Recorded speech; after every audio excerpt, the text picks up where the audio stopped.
Plane landing की permission नहीं मिलने के बाद सपा मुखिया अखिलेश यादव सड़क मार्ग से मुरादाबाद पहुंचे। पूर्व विधायक हाजी यूसुफ अंसारी के बेटे की शादी के समारोह में शामिल होने पहुंचे अखिलेश ने योगी सरकार पर निशाना साधा। उन्होंने कहा कि यूपी का पुलिस प्रशासन बीजेपी के एजेंट की तरह काम कर रहा है। सपा के नेताओं और कार्यकर्ताओं पर झूठे मुकदमे लादे जा रहे हैं और इस तरह की कार्रवाई लोकतंत्र के लिए खतरा है। अखिलेश ने सरकार पर निशाना साधते हुए कहा कि प्रदेश में सरकार का अन्याय लगातार बढ़ता जा रहा है। अन्याय इस वक्त चरम सीमा पर है।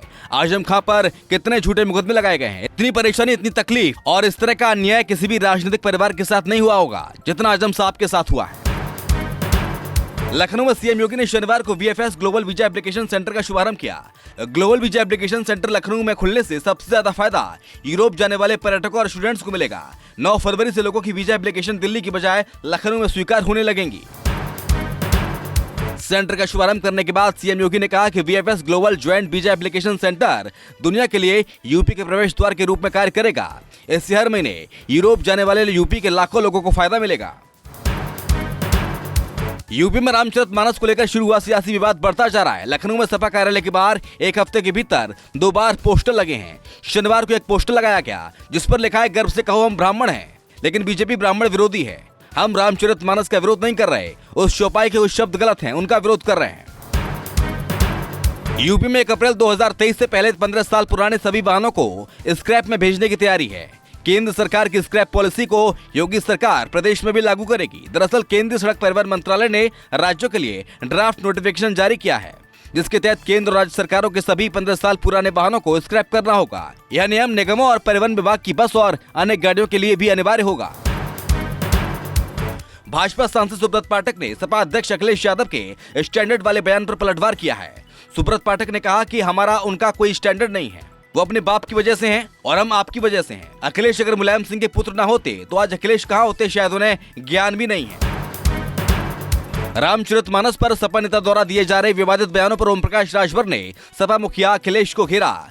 राजभर ने कहा, ये लोग सत्ता के लिए पागल हो चुके हैं, इन्हें किसी तरह सत्ता चाहिए। ओम प्रकाश राजभर ने साल 2022 में विधानसभा में सपा के साथ चुनाव लड़ने के सवाल पर कहा कि कभी कभी जानबूझकर भी जहर खाया जाता है। वहीं राजभर ने बजट को एक स्वाभाविक प्रक्रिया बताया और अमूल दूध के बड़े दाम पर चुटकी लेते हुए कहा कि महंगा दूध जो खरीदेगा वो ही ना गुस्साएगा।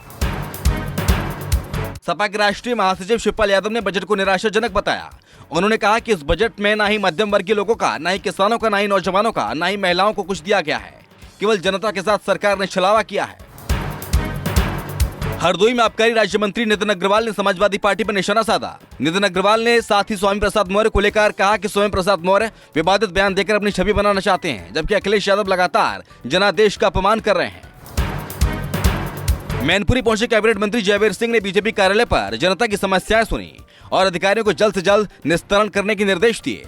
इस दौरान एक सवाल के जवाब पर जयवीर सिंह ने कहा कि स्वामी प्रसाद मौर्य में दम है तो एक बार कुरान के बारे में बोलकर दिखाएं। कुछ लोग हिंदू धर्म पर राजनीति कर रहे हैं। सोनभद्र जिले में 1.5 दशक पूर्व हुई हत्या के 2 मामलों में विशेष न्यायाधीश ST/SC एक्ट एहसानुल्लाह की अदालत ने 2 हार्डकोर नक्सलियों को उम्र कैद की सजा सुनाई है। साथ ही उन पर अर्थदंड लगाया गया है। अर्थदंड न देने पर 3-3 वर्ष की अतिरिक्त कैद भुगतनी होगी। वहीं हार्डकोर नक्सलियों की पेशी के दौरान कचहरी परिसर में कड़ी सुरक्षा व्यवस्था रही। बुलंदशहर में एक पिता के जेल में बंद होने से एक बेटी की शादी नहीं हो पा रही थी। काफी चक्कर लगाने के बाद परिवार ने जेल मंत्री से मुलाकात कर बेटी की शादी के लिए पिता को जेल से रिहा करने की अपील की। मामला सीएम योगी के संज्ञान में आया तो उन्होंने बेटी की शादी के लिए सजायाफ्ता पिता को जेल से रिहा कर दिया। सीएम की इस पहल पर परिवार के लोग अब मुख्यमंत्री योगी के मुरीद हो गए हैं और खूब तारीफ कर रहे हैं।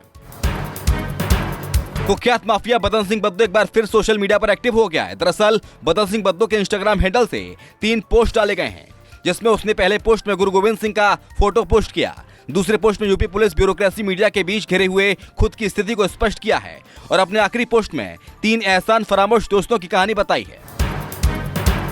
हरदोई में दरोगा जी जाम छलकाते कैमरे में कैद हो गए, जिसका वीडियो सोशल मीडिया में खूब तेजी के साथ वायरल हो रहा है। यही नहीं, वीडियो बनता देख दरोगा जी कहते हैं, बना लो मेरा कोई कुछ नहीं कर सकता है।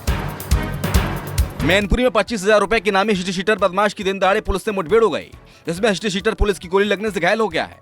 आरोपी गौकशी की घटना को अंजाम देने के बाद फरार चल रहा था, जिस पर पुलिस ने 25,000 का इनाम रखा था।